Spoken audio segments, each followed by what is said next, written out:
नमस्कार दोस्तों। MP board 2026 कक्षा 10वीं का संस्कृत का पेपर है, बी सेट है। इसको हम पूरा प्रश्न पत्र हल करते हैं।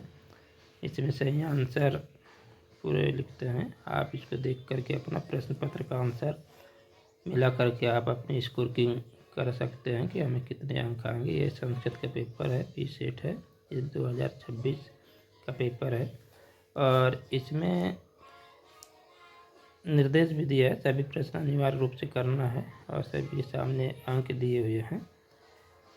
इसमें पहला प्रश्न है, शुद्ध वाक्यानां समक्षम अशुद्ध वाक्यानां समक्षम न इति लिखत, यानी सही और गलत करना है। इसमें पहला जो प्रश्न है, सर्वोत्ति पदे एक वचन नाम अस्ति, यानी ये सही है।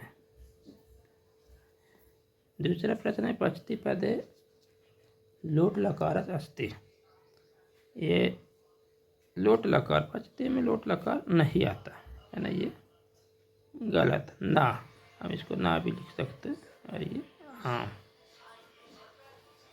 तीसरा प्रश्न है, गच्छति पदे प्रथम पुरुष अस्ति, यानी ये सही है। गच्छति में आम। अगला प्रश्न है, लिखामी पदे लिख धातु नास्ति, यहाँ ना अस्ति कह रहा है। यहाँ पे क्या कह रहा है, ना अस्ति, यानी जबकि लिखामी में लिख धातु है, लेकिन यहाँ ना अस्ति की वजह से ना हो जाएगा। प्राचार्य पदे आचार्य उपसर्ग अस्ति, ये भी ना। और अनुशासनम पदे अनु उपसर्ग अस्ति, अनुशासन में अनु उपसर्ग है। ये आपके सही गलत है। इसको आम और ना संस्कृत में कहा जाता है। इसी प्रकार हम अगले प्रश्न की ओर बढ़ते हैं।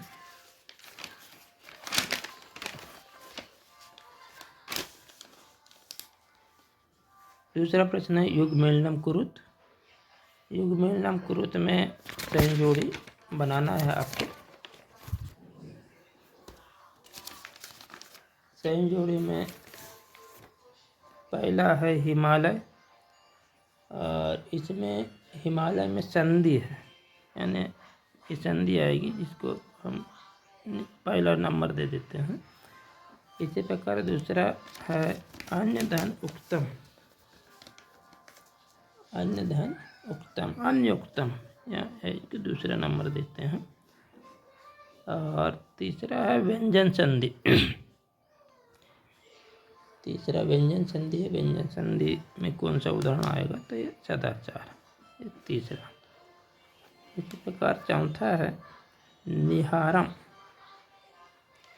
ये समास विग्रह है, यानी समास करना इसका, तो ये चौथा हो गया। आहारच अभाव। अगला है अनुरूपम, इसमें अव्ययीभाव समास आएगा। और पांचवा है द्वंद्व समास है, माता च पिता च, इसको पितरों भी कहा जाता है। इसी प्रकार प्रश्न है, एक पदेन उत्तर लिखत। मनुष्याणाम महान रिपु का, इसको आलस्य, आलस्यम, ये क्या है, आलस्यम। सर्वदा सर्वकाशु का बलवती, बुद्धि। जननी कीदृशी भवति, तुल्य वत्सला, वत्सला। अगला है गत्वा। गत्वा इत असीमन पदे का प्रत्यय अस्ति, कौन सा प्रत्यय है, गत्वा प्रत्यय। न हसदम तुम, हसितम। इसी प्रकार अगला प्रश्न है, वर्तमान में कौन सा इत असीमन पदे का प्रत्यय अस्ति, यानी कौन सा प्रत्यय है इसमें, तो सानस प्रत्यय, सानस प्रत्यय। आगे हम बढ़ते हैं अगले प्रश्न को।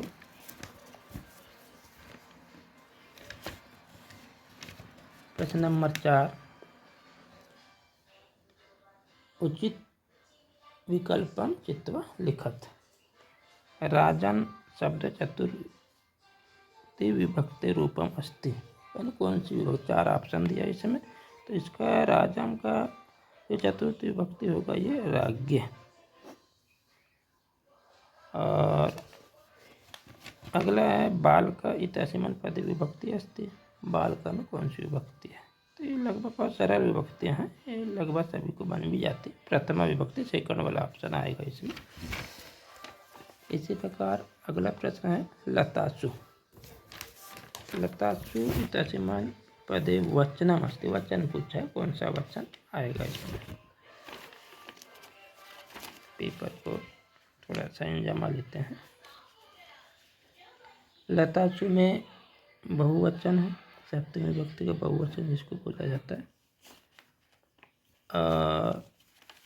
अस्मद् शब्दस्य प्रथमा विभक्ति रूपम अस्ति, अस्मद् शब्द की प्रथमा विभक्ति का रूप यानी कौन सा है, तो इसमें जो वयम है ये प्रथमा विभक्ति का बहुवचन रूप है। अगला प्रश्न है अहम स्व वाराणसी गमिष्यामि, इसमें अव्यय पद कौन सा है, तो अव्यय पद स्व है।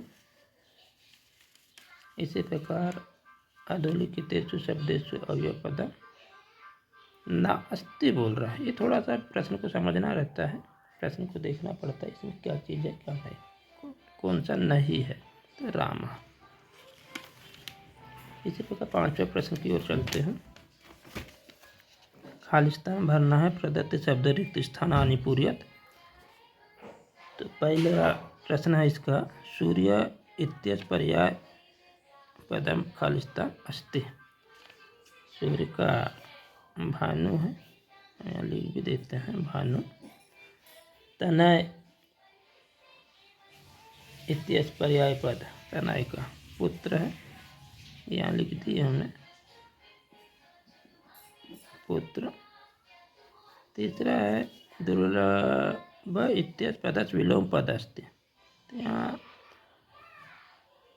सबको पता है विलोम शब्द यानी दुर्लभ का सुलभ होगा, सुलभ। अगला है खालिस्तान इत्यस्य पद विलोम पदम मानवाय, यानी मानवाय का विलोम पद क्या है, तो दानवाय आएगा, दानवाय।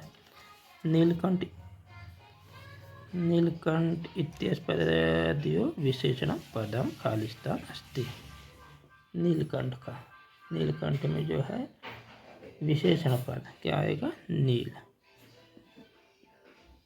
नील, नीला। और कमलम इव मुखम, इसमें भी विशेष पद पूछा है, इसमें विशेषण पूछा था, इसमें विशेष पूछा है, तो विशेष में क्या हो जाएगा, मुखम, मुखम।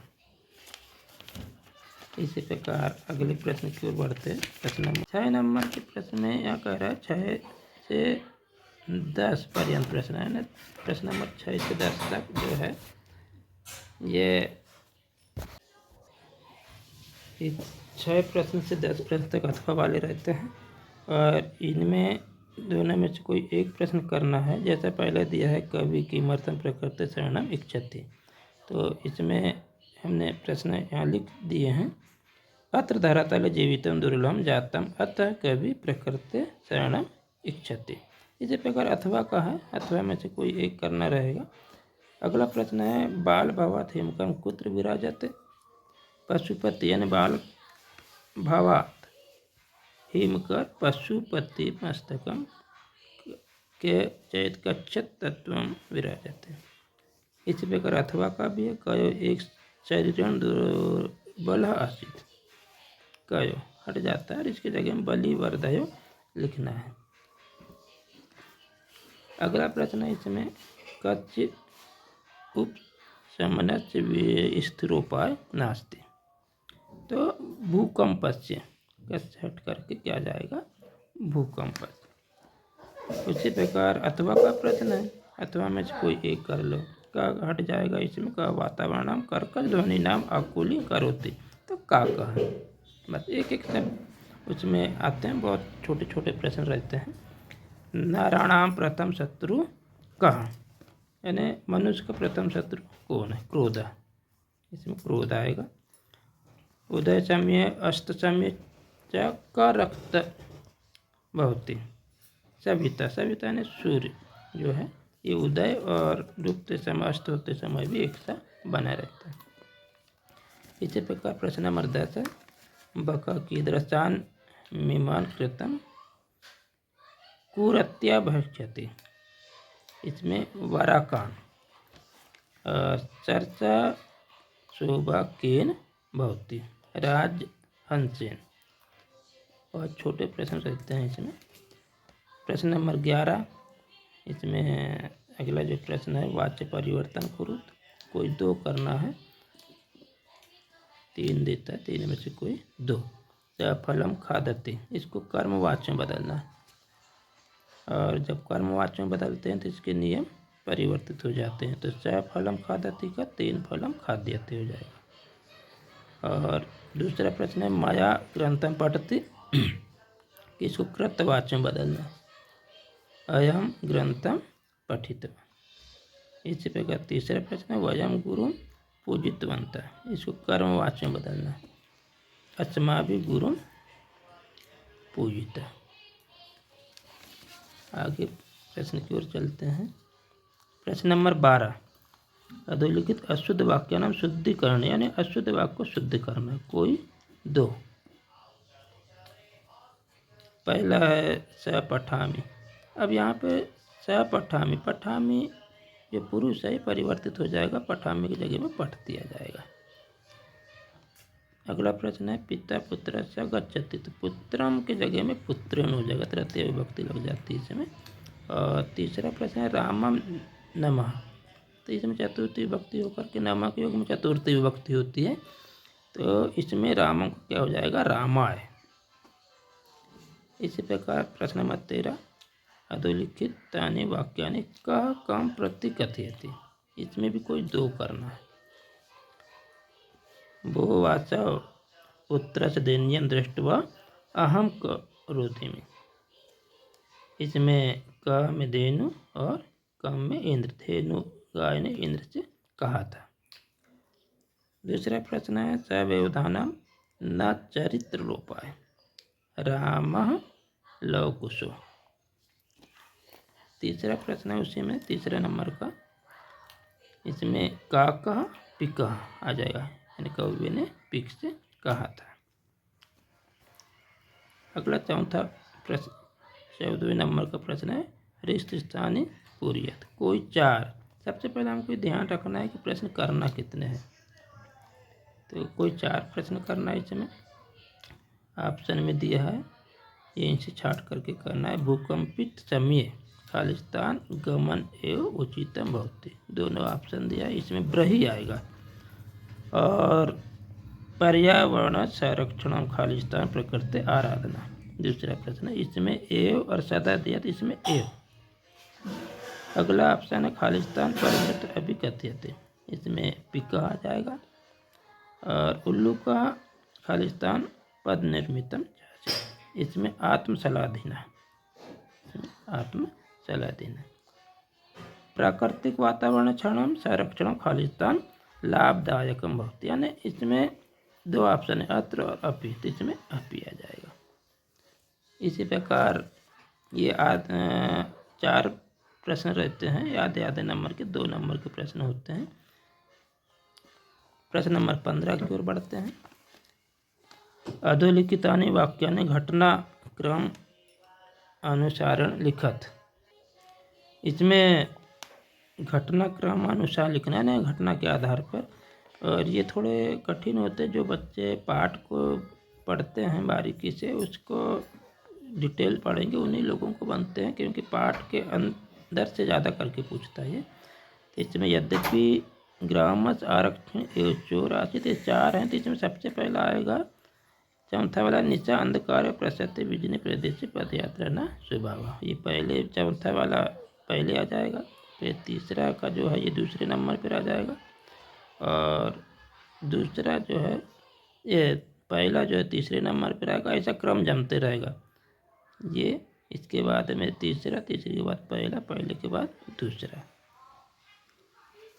प्रश्न नंबर 16 प्रश्न पत्र समागत है। अपने को कंटेस्ट के श्लोक सुभाषित श्लोक लिखना है जो हमारे प्रश्न पत्र में नहीं आए। प्रश्न नंबर 17 में है रेखांकित पदध्वज प्रश्न निर्माण, यानी प्रश्न निर्माण करने के लिए आते हैं, और ये भी कोई 2 करना है। पहला है पुत्र दृष्टाचक प्रसिद्ध, यानी इसमें कम आ जाएगा पहले वाले में, दूसरे में केशाम आ जाएगा, और तीसरा जो प्रश्न है इसमें केशु आ जाएगा। और ये जो अंडरलाइन रहती हैं इसको हटा करके इसमें प्रश्न के उत्तर की जगह में प्रश्न लिखना होता है। अगले प्रश्न की ओर हम बढ़ते हैं।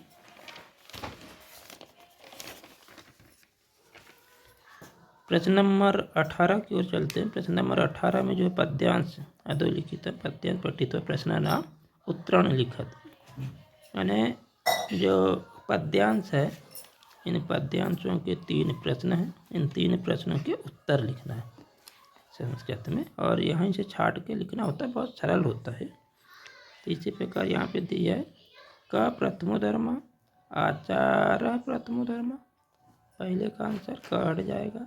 तस्मात् किम रक्षे सदाचार आ जाएगा। और अगला प्रश्न है इत्येत केशाम वच्चा आचार प्रथम धर्म, तो केशाम की जगह में विदुषाम आ जाएगा। ये भी अथवा में रहते हैं, कोई 2 में से एक करना होता है। ये अगला प्रश्न जो है वायुमंडलम भ्रष्टम दूषितम नाही निर्मलम जलम, इसमें भी 3 प्रश्न दिया है, और ये 3 प्रश्नों में किम निर्मलम नास्ति जलम, पहले में जलम आ जाएगा। श्यामलम किम धरातलम, किम भ्रष्टम दूषितम वायुमंडलम। आगे बढ़ते हैं। ये 19 नंबर में ये भी नाट्यांश पठित्व प्रश्न नाम उत्तरण, नाटक देता है नाटक, इसमें भी 2 गद्यांश रहते हैं, नाट्यांश जिसको बोलते हैं। इसमें भी 3 प्रश्न हैं, और 3 प्रश्न अथवा के यानी करना है, अथवा में कोई भी एक गद्यांश करना होता है। इसका पहला प्रश्न है अहो कीदृशम, इस पर कीदृश हट जाएगा, और इसमें हृदयग्राही, बहुत छोटे छोटे प्रश्न रहते हैं इनके आंसर, और एक शब्द हटा करके उनके आंसर लिखना होता है। उसी प्रकार दूसरा प्रश्न है कम उपश्च प्रमण च राम, और कच तीसरे प्रश्न कच अपि कुशलम महाराजा से। तो ये प्रश्न भी बहुत सरल अथवा वाले हैं, कोई भी एक गद्यांश आप कर सकते हैं। इसमें अथवा का दूसरा वाला गद्यांश भी दिया है इसमें, और इन गद्यांशों के आंसर भी इसमें दिया है। 20 नंबर प्रश्न में ये भी अधोलिखित गद्यांश पठित प्रश्न उत्तराणी लिखत, ये भी गद्यांश है, और इन गद्यांश के प्रश्नों को गद्यांश को पढ़कर इन प्रश्नों के उत्तर हमें देना है। ये भी अथवा में रहते हैं, अथवा में से कोई एक करना होता है। ये पहला प्रश्न है प्रश्न नंबर 20 का गद्यांश का, मार्गे गहन कानने च किम दर्ज, किम हटेगा और इसमें व्यागम आ जाएगा। उसी प्रकार पुत्राय राजपुत्र से नाम किम, राज बहुत सरल है। बुद्धिमती कया पुत्रो प्रभवती चपेटाया, यानी उन्हें बुद्धिमती ने अपने पुत्रों को क्या करी, चपेटाया, यानी मारी, थप्पड़ मारी जिसको बोला जाता है। अथवा में अगला वाला भी गद्यांश है, इसके भी 3 प्रश्न हैं, और तीनों प्रश्न के आंसर आपको यहाँ दिखलाया जा रहा है, यहाँ से पढ़ करके हम इसको कर सकते हैं। आगे प्रश्न की ओर पढ़ते हैं।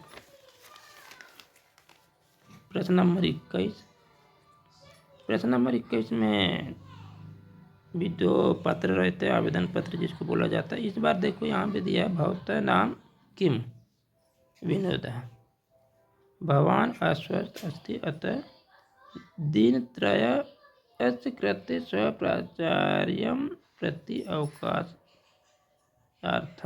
एकम आवेदन पत्रम लिखत।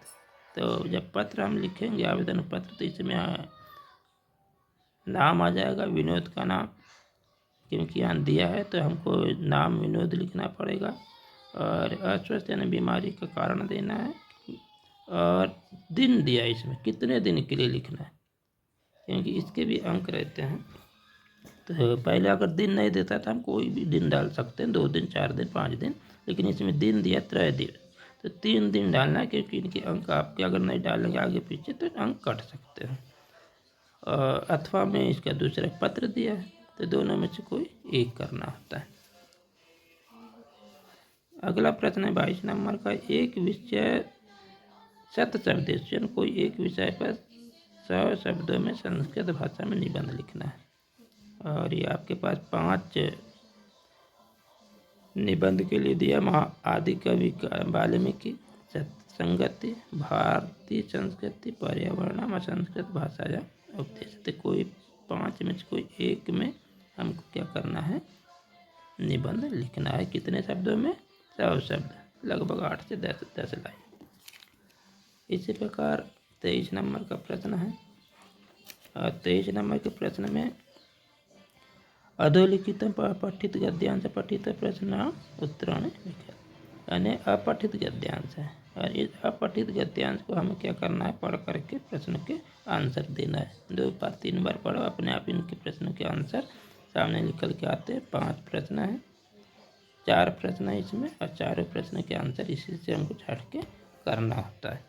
तो ये आपका प्रश्न नंबर 23 जो है अपठित गद्यांश के आंसर यहाँ से आपको दिखाई दे रहे हैं, इससे हम कर सकते हैं। और आप जब 2 बार 3 बार पढ़ें तो अपने आप ये बन जाते हैं। पेपर अच्छा लगा होगा तो आप इसे लाइक कर सकते हैं, सब्सक्राइब कर सकते हैं। धन्यवाद।